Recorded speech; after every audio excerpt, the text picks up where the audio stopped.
8. 추태. 뮤쇼포와 이반 표드로비치가 수도 원장이 있는 집안으로 들어섰을 때 갑자기 뮤쇼포의 내부에는 교양 있는 우아한 신사로서의 미묘한 감정의 변화가 일어나 자기가 화를 낸 일에 대해 부끄러운 생각이 들었다. 그는 아까 장로의 암자에서 자기가 표드로와 같은 인간 쓰레기와 마찬가지로 똑같이 화를 내고 이성을 잃었던 일이 몹시 못마땅하게 느껴졌다. 적어도 그 일에 대해서만큼은 신부들에게 아무런 잘못도 없지 하고 그는 수도 원장 내 계단을 올라가면서 문득 생각했다. 만일 여기 있는 수도사들도 점잖은 사람들이라면 나도 그들에게 다정하고 상냥하고 정중한 태도를 보여주는 게 좋지 않을까. 더구나 수도 원장인 니콜라이 신부는 귀족 출신이라고 들었으니까. 그러니 논쟁 따위는 그만두고 슬슬 맞장구나 쳐주면서 그저 상냥한 채 하고 있기로 하자. 그리고 또 그 다음에 내가 그 이솝과 그 어릿 광대와 그 삐에로와 결코 한 패거리가 아니라 나 역시 자기들이나 마찬가지로 재수 없이 그 영감한테 걸려든 사람이라는 걸 알려주도록 하자. 그는 현재 소송에 걸려있는 벌목권과 어렵권, 그게 어디 있는지 자기 자신도 모르지만 당장 오늘 이 순간부터 깨끗이 포기하겠다고까지 생각했다. 그리고 실제로 아무 값어치도 없는 이런 권리를 가지고 이 수도원을 상대로 제기했던 일체의 소송을 취하하기로 결심했다. 이와 같은 기특한 결심은 그들이 수도원장의 식당 안에 들어섰을 때 더욱 굳어졌다. 하긴 이 건물 안에는 방이 모두 해서 단 2개밖에 없었으므로 특별히 식당이라고 할 만한 것은 따로 없었다. 물론 장로의 암자에 비하면 훨씬 넓고 편리한 방이었지만 가구나 접기는 마호가니 나무에 가죽을 씌운 20년대에 유행했던 구식 물건들이었다. 마룻바닥은 기름을 침듯이 번들어러 광택이 났고 깨끗이 걸레질을 했으며 창가에는 진귀한 꽃들이 한아름 꽂혀 있었다. 물론 이 중에서도 가장 화려한 것은 방 한가운데 차려놓은 호화로운 식탁이라는 것은 말할 필요도 없었다. 그러나 호화롭다고는 하지만 그것은 이 수도원의 평소 식탁에 비해서 그렇다는 뜻으로 식탁보나 접시들이 모두 깨끗하게 준비되어 있었다. 잘 구운 3가지 빵, 포도주가 2병, 수도원에서 생산되는 맛 좋은 꿀이 2병, 그리고 이 수도원의 특산품으로 유명한 끄바스를 담은 커다란 유리 항아리가 하나 놓여 있었으나 보드카는 보이지 않았다. 나중에 라키친이 말한 바에 의하면 이날 오찬에는 요리가 5가지나 준비되어 있었다고 한다. 그것은 철갑 상어 수프가 딸린 생선 파이, 특별한 조리법으로 만든 생선찜, 연어 튀김, 그 다음엔 과일을 넣은 아이스 푸딩, 마지막으로 우유빛 나는 젤리 등이었다. 이것은 모두 라키친이 궁금증을 참을 수가 없어서 미리 안면이 있는 수도 원장의 요리사한테서 얻어낸 정보였다. 그는 어디에나 연줄이 있기 때문에 어디를 가든 쉽게 필요한 정보를 입수할 수가 있었던 것이다. 그러나 그는 질투심 많고 침착하지 못한 사람이었다. 자기의 뛰어난 재능을 충분히 인식하고 있으면서도 그것을 지나치게 과장하여 비정상적인 자만심에서 헤어날 수가 없었다. 그는 자기가 장차 어떤 경영자가 되리라는 것도 확실히 파악하고 있었다. 그러나 그는 정직한 인간은 못 되었다. 그와 가까운 친구인 알료샤가 괴로워했던 것도 실은 그가 그 점을 전혀 자각하지 못한다는 점이었다. 라키찌는 단지 책상 위에 놓인 남의 돈을 집어가지 않는 것만으로 자기가 더없이 정직한 사람이라고 생각하는 그런 종류의 인간이었다. 그러나 알료샤나 그 밖의 사람이 그의 성격을 고쳐줄 수도 없는 노릇이었다. 라키찌는 신분이 낮아서 끼어들 수 없었지만 이 오찬에는 수도원 측에서도 요시프 신부와 빠이시 신부 그리고 또 한 사람의 수사 신부가 초대를 받았다. 이들은 뮤쇼프와 깔까노프 그리고 입안으로 구성된 손님 일행이 방 안에 들어왔을 때는 이미 수도 원장의 식당에 먼저 와서 기다리고 있었다. 이 밖에도 아까 암자로 가는 길을 안내했던 지주 막시모프도 한쪽 구석에 끼어 있었다. 수도 원장은 손님들을 맞이하기 위해 방 한가운데로 걸어 나왔는데 그는 키가 크고 마른 편이면서도 아직 정정한 노인이었다. 검은 머리털엔 희끗희끗 백발이 섞이고 부석부석한 길다란 얼굴에는 위험이 가득 차 있었다. 그는 조용히 머리를 숙여 인사를 했다. 그러나 아까 암자에서와는 달리 이번에는 손님들 편에서 축복을 받기 위해 그 앞으로 다가갔다.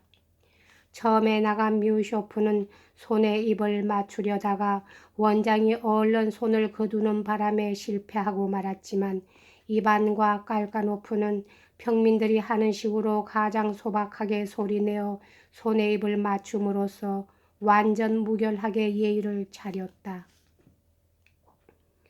우선 깊은 사과의 말씀을 드려야 하겠습니다. 하고 뮤쇼프는 흰 이를 드러내 보이며 상냥하게 입을 열었다. 그러나 그것은 지나치게 정중한 나머지 오히려 거만해 보이는 듯한 어조였다. 원장님께서 초대해 주신 우리의 일행 뾰드로 파블로비치와 함께 오지 못한 것을 몹시 유감으로 생각합니다. 그 사람에겐 그럴 만한 사정이 있어서 원장님의 오찬 초대를 사양할 수밖에 없었지요. 실은 아까 조시마 장로님의 암자에서 자기 아들과 불행한 집안 싸움을 벌인 끝에 그만 흥분하여 한두 마디 입에 담지 못할 말을, 즉 매우 상스러운 말을 입 밖에 내었던 것입니다. 이 일에 대해서는 이미 원장님께서도 여기에서 그는 두 신부를 슬쩍 훔쳐보았다. 들으신 바가 계실 줄로 압니다만 아무튼 당사자로서는 이 일에 대해 자신의 잘못을 절감한 나머지 진심으로 후회하는 동시에 부끄러움을 금하지 못했지요.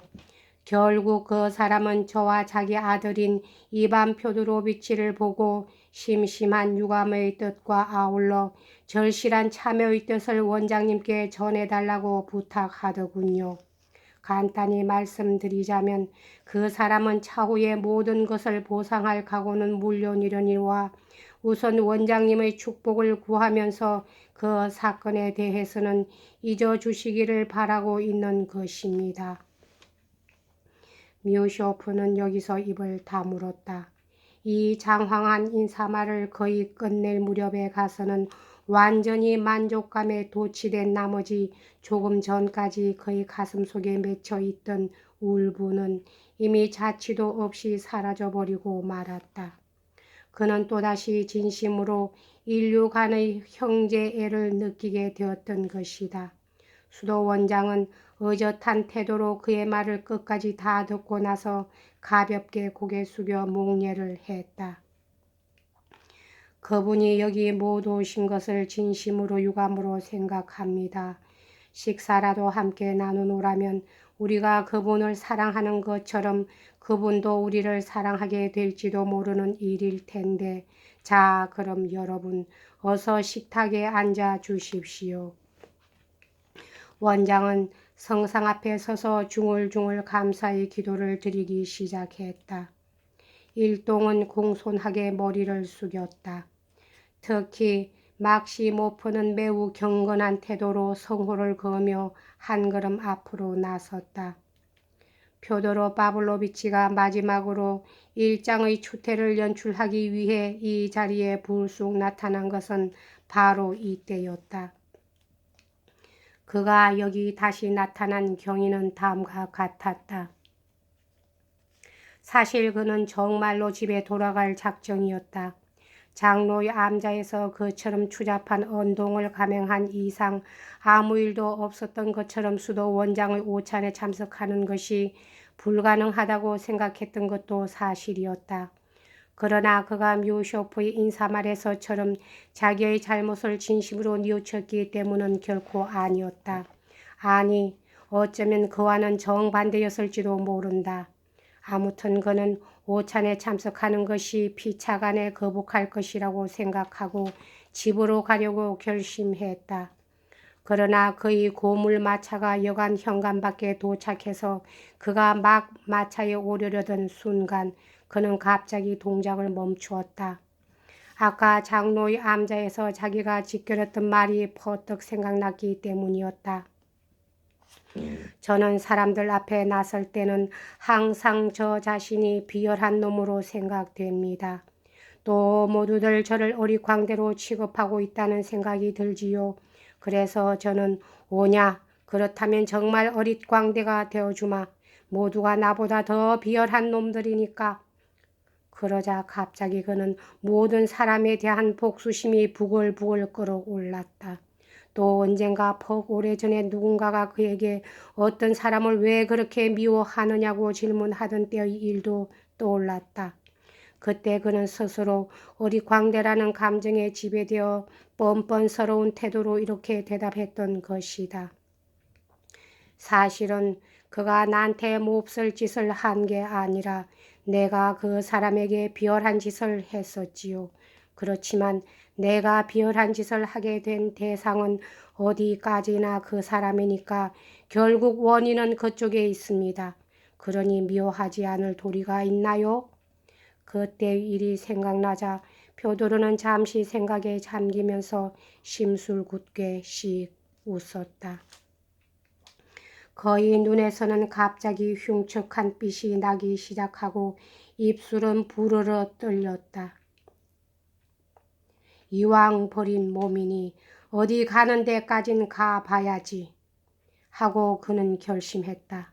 이 순간에 그의 마음속 깊이 숨겨져 있던 생각은 아마 이런 말로 표현할 수가 있었을 것이다. 이제 어차피 내 명예를 회복할 길은 없어졌다. 그렇다면 또 한 번 저놈들의 얼굴에 실컷 침이나 뱉어주자. 저놈들이 어떻게 생각하든 그야 아랑곳할 바가 아니니까. 그는 마부에게 기다리도록 말해놓고 불이 나게 수도원으로 되돌아가 곧장 수도 원장이 있는 건물로 달려갔다. 무슨 짓을 하려는지는 자신도 몰랐으나 어쨌든 이미 누구도 그를 제지할 수 없으며 조그만 꼬투리만 잡히면 당장에 한바탕 추태를 연출하게 될 것이라는 사실은 스스로도 느끼고 있었다.